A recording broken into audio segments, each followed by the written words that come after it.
Hey everyone, my name is Hunter here, Weather on the Go, and on this Monday, August 11th, 2025, we're going to be tracking severe weather with the form of damaging winds, large hail, and tornadoes. We're going to be highlighting the areas that could be impacted by the storms. Over the next few days, we're going to be looking at your long-range forecast as well as your tropical weather update as a tropical system has now formed in the Atlantic Ocean. So we'll be tracking that as well as your East Pacific Basin as well. As always, if you enjoy these straightforward, accurate, and reliable weather videos, make sure to subscribe to my channel. We do 2-a-days when it's active. We do daily weather forecasts, so we'll have another video out for you later today, obviously, and then we'll have another one out for you tomorrow. So make sure to subscribe, like the video, give it a thumbs up throughout, and share it with a friend, family member, and on social media.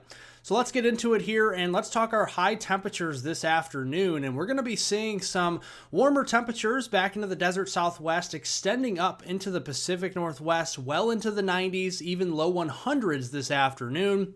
So make sure if you venture outdoors that you are staying hydrated and obviously in a shaded spot if possible. And then down here across the deep south, while it's not record breaking, we're still seeing some pretty high heat out there into the middle and upper 90s. You can see where the boundary is setting up from near Chicago, down south of Kansas City and toward Amarillo. North of that boundary, temperatures are a little bit cooler. Still some humidity around, but cooler than areas, say, for example, in Texas. Now, looking here at our high heat expected later this week on Friday, August 15th, our heat index values will be moving into the triple digits up here into the Midwest. So Nebraska, South Dakota, and Iowa starting to get hot there Friday afternoon. That'll extend into Saturday afternoon next weekend as we have triple digit heat moving all the way up perhaps into southern Minnesota, central Wisconsin, all of Iowa into northern Illinois. And then once we get into Sunday afternoon on August 17th, while it's starting to push a little further south again, much of the Illinois Valley again will be into the triple digits. So 3 straight days perhaps of some triple digit heat across portions of the Midwest, especially for Iowa, Missouri, and Illinois going through the upcoming weekend. Now, we are going to be seeing some severe weather out your door across portions of the United States this afternoon. And here on Monday, August 11th, the Storm Prediction Center has a 1 out of 5 marginal risk of severe weather into eastern North Dakota, into northern Minnesota as we go into the afternoon. In the dark green, that's isolated severe weather coverage. Same thing down here into eastern New Mexico, the Texas Panhandle into northwest Texas, and then extending into Oklahoma there, Tulsa, Oklahoma City, Amarillo, Lubbock, extending back toward Albuquerque, keeping an eye on an isolated threat for severe weather today. Main threats are going to be 60-mile-per-hour caliber winds, which could be enough to drop down some tree branches, maybe some smaller trees breaking, and potential power outages at times. We also have the potential for quarter-size hail wherever you see brown, again, eastern North Dakota into Minnesota, or from New Mexico over there into Texas and Oklahoma. And the tornado threat today is less than 2%. So we're mainly just looking at damaging winds and hail being the main threat. Tornado is less than 2% in all areas across the United States today. Going into tomorrow on Tuesday, August 12th, we're going to be seeing an isolated threat for severe weather from the UP of Michigan up there toward Marquette, all the way back down through Green Bay, Wisconsin, and toward the Milwaukee, Madison areas, where a couple of severe thunderstorms with mainly damaging winds and hail be possible. You can see tomorrow afternoon and evening, the tornado threat is very low again, less than 2% in all areas across the United States. So, as we're going to look at the central United States view first, we're going to look at the eastern U.S. second and the western U.S. third. In the blue, that's your sunshine, and the white is cloud cover, and obviously the green reflectivity is going to be the rainfall and thunderstorm activity. So here at noon, we are seeing some mostly cloudy skies across the central plains up into the Midwest, and we are seeing some showers in eastern Nebraska, northern Kansas, and northwestern Missouri. Those are just your pesky light rain showers, nothing big of that at all. And then as we go into the afternoon, those showers, as they push east into Iowa and Missouri, they could spawn into thunderstorms, but we are going to be keeping an eye on the threat for severe weather this afternoon up into eastern North Dakota and northwestern Minnesota, where a line of storms could produce 60-mile-per-hour winds, quarter-size hail. Again, the tornado threat is very low. And then we're watching individual storms developing from eastern New Mexico into the Amarillo area and Lubbock into the Texas Panhandle, and then extending east toward Tulsa, Oklahoma City, and Norman. We could be seeing some stronger storms. A cluster of storms may develop overnight from Amarillo down to Lubbock and push toward the Wichita Falls, Texas area, and perhaps Lawton, Fort Sill, in southwestern Oklahoma. And that will be likely an outflow boundary that could keep those storms going, but they will not likely reach the Dallas-Fort Worth area at all. In fact, they will be weakening as they push that way by daybreak on Tuesday. Going into Tuesday morning, got some showers lining up and storms at times from Lake Michigan down through Illinois, Missouri, Oklahoma, and Texas. And as we go through the day, we're just going to see those showers and storms popping up here at times. Again, scattered thunderstorm coverage. Not everybody will see this. More sunshine tomorrow, though, across the northern plains like the Dakotas and Nebraska, so we'll be enjoying that. But looking at rainfall here through the midweek time frame, this takes you through 7 a.m. on August 13th. Could be seeing some pockets here of a half inch or an inch of rain, so not anything noteworthy of flash flooding, but obviously, if you get an inch of rainfall in a short amount of time, this could lead to some runoff, so especially in urban areas, that could be a problem. And then looking at the eastern U.S., mostly sunny day here across the northeast and the mid-Atlantic, north into the Ohio Valley. Cloud cover, precipitation really starting to become more numerous across the Carolinas, Georgia, and Florida this afternoon. That carries over into this evening. Some cloud cover coming into the northeast as we go into tonight will bring a little bit more of a mostly cloudy sky to your airspace there into Maine, New York State, Vermont, New Hampshire, and much of Massachusetts. And then we look here as we go into Tuesday morning, again, more storms like a conveyor belt down here across the southeast, bringing some tropical rainfall to portions, again, of much of the eastern U.S. And actually tomorrow, looks like really anywhere in the U.S., in the eastern side anyway, could see a pop-up storm there as we have multiple disturbances moving about the jet stream. And you can see mostly dry in the northeast. Can't rule out an isolated shower through Wednesday at 7 a.m. Most of the heavy rainfall repeatedly will be down here into the Carolinas, Georgia, and Florida. And then we got a disturbance in that front coming in from the Ohio Valley. That could bring some showers and storms to Indiana, Michigan, Ohio, and Kentucky, although lighter trends the further east you go in those states as we go through Wednesday. In the western U.S., sun-splashed skies prevail here on your Monday. Some cloud cover will be building in across the Rockies, and that could lead to a light shower or sprinkle across Montana and into Wyoming, mainly overnight tonight. And then as we go through the day on Tuesday, much of the same, although there could be a few pop-up storms in southeastern Arizona, New Mexico, Colorado, extending up into Montana and Wyoming. Really the Rockies, the eastern Rockies is what we're looking at there as we go into Tuesday afternoon and evening.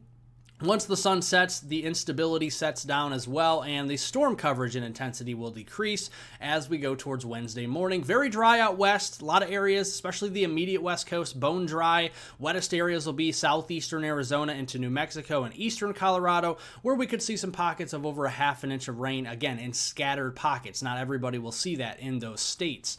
Now, as we extend into the midweek on Wednesday, August 13th, more severe weather is possible into the central Dakotas, where there is a dark green area, 1 out of 5 marginal risk, where isolated severe weather will be possible. This is going to be mainly for damaging winds to 60 miles per hour. Quarter-size hail, the tornado threat is less than 2% in all areas.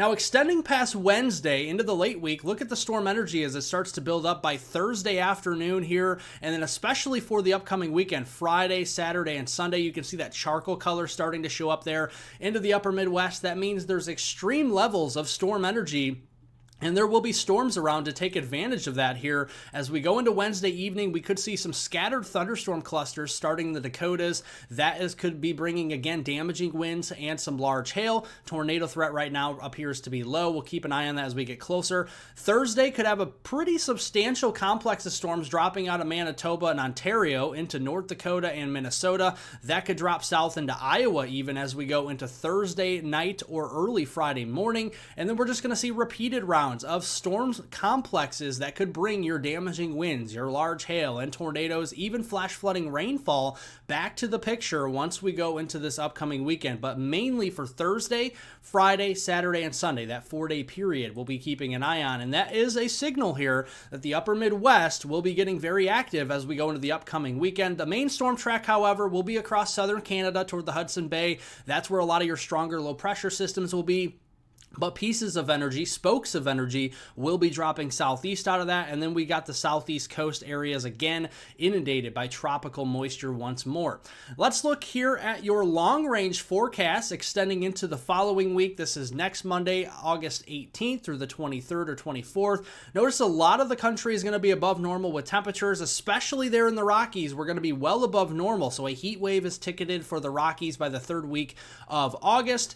And drier trends continue for the western United States in general, California, Oregon, Nevada, and Washington State, extending into Idaho, and also drier as well for interior sections of the New England region, back through the central Great Lakes into the Midwest, like Illinois, Wisconsin, Iowa, and Missouri.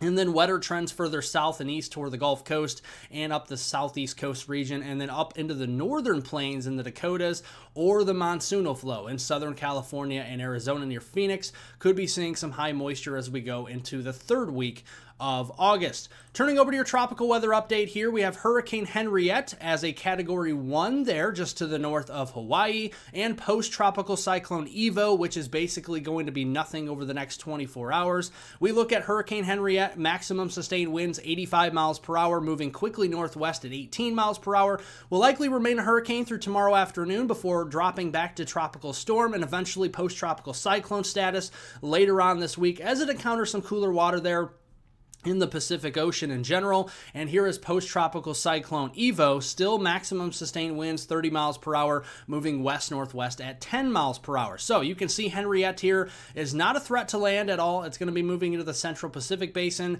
And then we look here at the wave heights again, is going to be moving away from Hawaii. So rip current risk may still continue for parts of Hawaii there over the next 24 hours, but I think an all clear is going to be for that as we go towards Tuesday.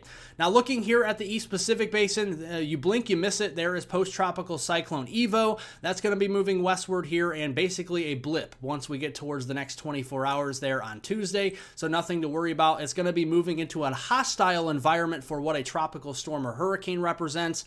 Obviously, a tropical storm or hurricane love warm water, so if it's going to be moving into cool water, that is a hostile environment for a storm system. So that will be breaking apart, and that will be weakening once we go into the next 24 hours. Now, long range in the East Pacific Basin, there could be another system coming off of Central America westward into the East Pacific, south of Mexico, and has pretty decent odds through the long range into the following Monday, the 18th of August, of developing around 70-80% odds. We'll see if the National Hurricane Center catches on to that in future outlooks. We'll keep an eye on it. But you can see there are some members here.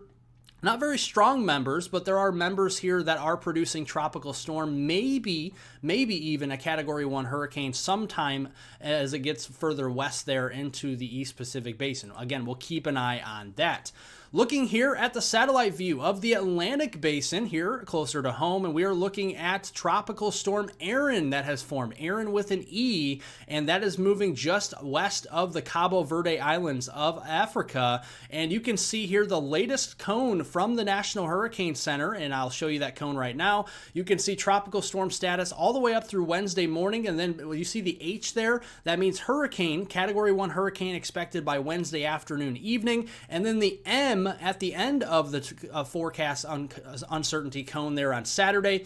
That is a major hurricane, a Category 3 north of the Leeward Islands. So right now, Tropical Storm Erin has maximum sustained winds of 45 miles per hour, is moving very quickly west at 20 miles per hour. So let's track it here, and you can see Erin looks very, very healthy here as a tropical system. Obviously, last night you saw the explosive development of the convection there. That happens typically with hurricanes and tropical storms at nighttime when the temperatures cool at the surface and they're still warm there, on the water temperatures and stuff like that.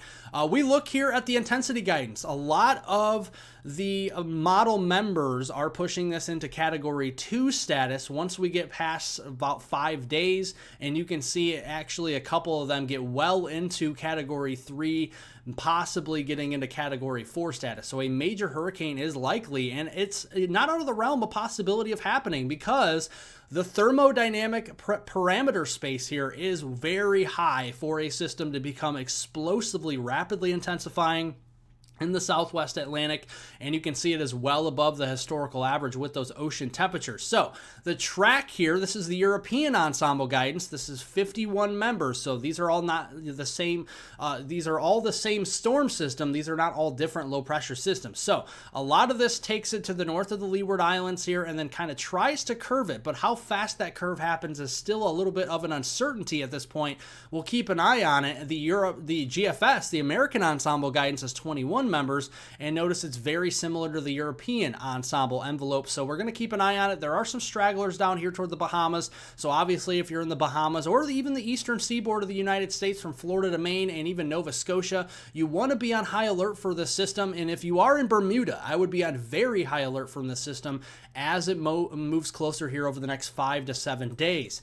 Here is the output here from the GFS model, the individual model. This is the deterministic run, and you can see it does curve it out there toward Bermuda, just west of Bermuda, but keeps it away from the eastern seaboard of the U.S. That doesn't mean that there can't be impacts. There still could be rip current risk. There could be some higher swells not too far off the coast of the eastern U.S.